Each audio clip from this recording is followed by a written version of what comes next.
안녕하세요. 포스에서 물리와 화학을 담당하고 있는 Thinking, Making 원조 킹섭입니다. 자, 오늘은 고1 이과반 커리큘럼에 대해서 말씀드리려고 합니다. 일단은 고1 이과반 커리큘럼은 6개월은 물리, 6개월은 화학, 6개월은 화학, 6개월은 물리 이렇게 진행을 할 건데요. 그러니까 한 학기에 물리와 화학을 한 번씩 끝낸다라고 보시면 될 것 같고요. 그런 기본 개념들을 정리한다고 생각하시면 되겠습니다. 이거에 앞서서 일단은 고등학교 1학년을 올라가는 친구들, 그리고 중3에서 예비고1로 올라가는 친구들은 되게 많이 걱정도 많고 부모님도 되게 많이 힘들어 하실 겁니다. 이걸 어떻게 적응해야 되나, 어떤 부분들을 해야 되나, 많은 것들이 바뀌었기 때문에 그런 부분들을 되게 고민들을 많이 하실 겁니다. 그러나 변하지 않는 한 가지죠. 공부만 잘하면 이건 필요 없다 이거죠. 다 공부만 완벽하게 정리되고 올라가면 필요 없다 이거죠. 그런데 그게 쉽지 않다는 거죠. 그래서 제가 반드시 고1로 올라가는 친구들은 꼭 선행을 하라고 얘기를 합니다. 원래 제가 공부법에 맞춰진 수업을 진행하고 공부법에 대해서 커리큘럼을 만들기 때문에 선행을 별로 안 좋아합니다. 그런데 중학교에서 고등학교 올라갈 땐 반드시 선행이 필요합니다. 선생님 저 1회독 했어요, 2회독 했어요, 3회독 했어요 이런 거 필요 없고요. 제대로 선행하는 게 중요합니다. 늦더라도 제대로 하는 게 중요합니다. 그럼 그 제대로 하는 게 어떤 거냐? 일반적으로 꼭 명심해야 되는 부분들, 물론 학부모님도 알고 계셔야 되겠고요. 학생 여러분께도 꼭 알아야 되는 부분들을 몇 가지만 좀 짚고 그리고 커리큘럼에 대해서 설명을 좀 드리도록 할게요. 일단은 첫 번째 공부법은 암기와 단순 문제풀이를 버려야 합니다. 중학교 때 이렇게 했을 겁니다. 만약에 문제 2권 풀었는데 80점 나왔어. 자, 그럼 문제 5권 풀자. 그러면 100점 나왔네? 이런 식의 느낌을 알고 계실 겁니다. 그건 중학교 때만 통합니다. 고등학교 때는 문제를 많이 푼다고 점수가 잘 나오지 않습니다. 그리고 문제를 조금 푼다고 또 잘 나오는 것도 아닙니다. 중요한 건 이 개념을 정확히 이해해서 다른 곳에다가 적용을 할 수 있느냐, 그게 중요한 겁니다. 그래서 이해와 력을 길러라 이겁니다. 이해를 하고 난 다음에 암기해라 라는 말이 들어보셨죠? 근데 그게 앞뒤가 좀 안 맞잖아요. 그게 어떤 의미냐면 정확한 용어와 그래프와 데이터의 이해가 있고 난 다음에 이게 내가 배웠던 것과 내가 알고 있는 거와 적용을 시켜서 문제를 이렇게 풀어야 되겠구나라는 설계가 되거든요. 그게 이해가 뭉쳐져서 하나의 큰 개념을 만든단 말이죠.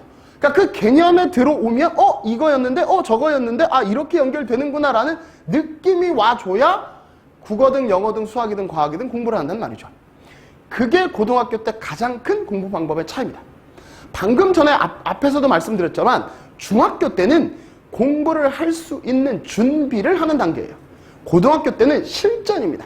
그것도 교과서에 안 나오는 문제들, 교과서에 없는 문제들도 많기 때문에 그런 것까지 커버하려면 내가 배웠던 것을 가지고 응용하고 적용하고 심화해야 됩니다. 그런 부분들을 할 수 있는 훈련이 필요하고요. 학원만 이거 기본서만 몇 회독 돌렸다? 이래봤자 어머님 50점, 30점 나올 수 있어요. 그러니까 그런 부분들을 어떻게 심화 문제까지 끌어올릴 거냐를 고민하면서 공부하는 거. 이게 첫 번째라고 보시면 될 것 같아요. 나는 어떻게 이걸 이해해서 나는 어떤 문제가 나와도 이 범위에 해당되는 문제는 다 풀 수 있어 라는 자신감을 가질 수 있도록 만들어주시는 거. 그게 이해와 력을 기르는 공부법입니다.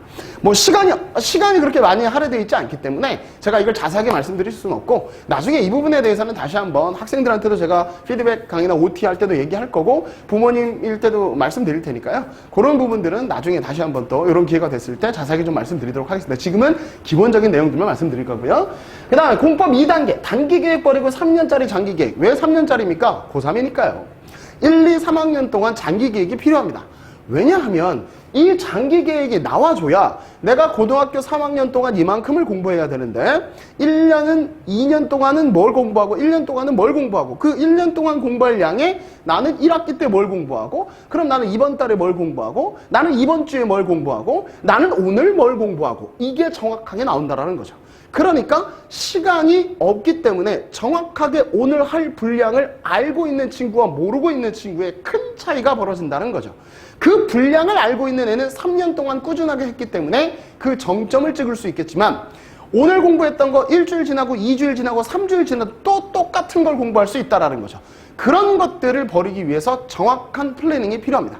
그걸 스터디 플랜이라고 하는데 그것도 짜는 방법들이 다 있긴 하지만 그거의 구체적인 내용들은 나중에 나중에 가르쳐 드리도록 하겠습니다. 그건 온라인에서 자신 컨텐츠를 할 생각이기 때문에요. 그건 조금만 기다려 주시면 되고, 일단 기본적으로 그 개념을 갖고 공부에 뛰어들어야 된다 이거죠.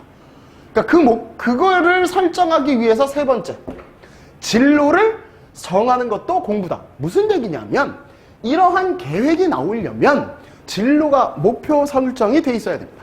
그 목표가 설정돼 있으면 내가 이걸 하기 위해서 이런 걸 준비해야 되니까 이런 걸 하기 위해선 이걸 이렇게 해야 되고 이렇게 해야 되겠구나.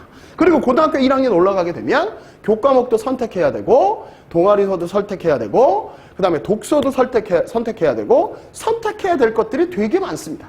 그걸 미리미리 정해놓고 들어가지 않으시면 혼선이 생기기 때문에 고등학교 1학년 때 공부하기도 바쁜데 엄마하고 아이하고 막 이런 것들에 혼선이 생깁니다. 그래서 나중에 고3 갔었을 때 실제로 대학을 나 이거 써야 되는데 아무것도 준비가 안 돼 있네 이렇게 될 수 있다는 거죠. 그러니까 진로를 선택하는 게 공부라고 하는 건 진로에 맞춰진 공부, 맞춤 공부 좋아하시잖아요. 개인별 맞춤입니다. 진로에 맞춰진 공부, 나의 정확한 위치에 맞는 공부, 그거에 맞춰서 플래닝이 짜지고 그 안에서 세부적으로 이해력을 기르는 것들이 자기가 맞도록 이게 체득이 돼야 되는 거죠. 그걸 생각하고 공부하는 친구와 그냥 열심히 하면 되겠지 하는 친구와의 차이는 나중에 1년만 지나도 엄청나게 많이 벌어질 겁니다. 그러니까 그런 부분들을 꼭 유념하셔서 이게 이렇게 되는구나, 이렇게 되는구나라는 걸 조금 더 세세하게 좀 보셨으면 좋겠습니다. 그래서 이런 부분들은 꼭 반드시 부모님도 아시고 학생도 반드시 이런 것들을 지지할 수 있도록, 제가 수업을 할 때는 반드시 이 얘기를 꼭 하거든요. 그래서 OT 할 때도 반드시 하기 때문에 어머님께서 그런 걱정은 안 하셔도 될 것 같고요. 반드시 어머님들께서도 이런 부분들을 학생들하고 공유하셔야 된다는 거. 무슨 말씀인지 아시겠죠? 자, 그래서 어머님께서 이렇게 기본적으로 고1을 가기 위해서 이런 준비를 해 주신다면 나중에 내신, 수능, 논술, 면접을 준비할 때 조금 더 수월해지실 겁니다. 그리고 확실히 자신감이 생기실 겁니다.